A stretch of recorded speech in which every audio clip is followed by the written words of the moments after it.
بچوں کو خود جینے دو، ان کو اپنے فیصلے خود کرنے دو، سیکھ جائیں گے۔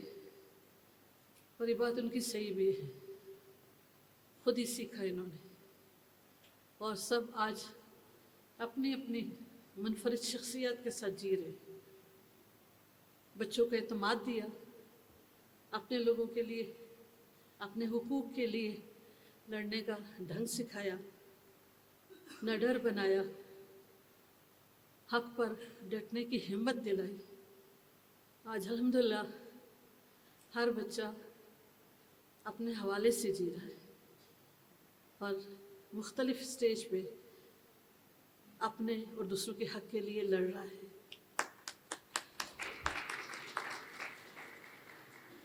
اور اس میں جو ان کی ساتھی بیٹی تھی جو آج اس وقت یہاں موجود نہیں ہیں، کچھ دن پہلے ہی وہ جو ہے کینیڈا چلی گئی، جنہوں نے کتاب کی اس تیاری میں اور سارے پروگراموں میں اور ان کے سیاست کے حوالے سے ان کا بہت ساتھ دیا۔ رافعہ ملک جو ہے جن کا اہم کردار ہے ان کی زندگی میں بھی، وہ ان کی بیٹی نہیں تھی، ان کی دوست تھی، اور سب سے زیادہ لاس اسی کا ہوا۔ بطور قلم کار اور قاری کے جو ہم دیکھتے ہیں تو کتاب سے ان کی جنونی محبت تھی۔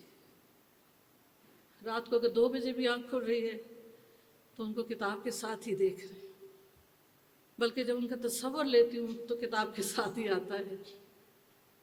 قبرستان گئی تو یہاں میں مجھے ایسے محسوس ہوا کہ شاید قبر میں بھی ایک ان کی لائبریری ہے جس میں وہ ایک چیئر پہ بیٹھے اپنی کتاب میں محو ہیں اور ان کو معلوم نہیں کہ ہم آئے ہیں۔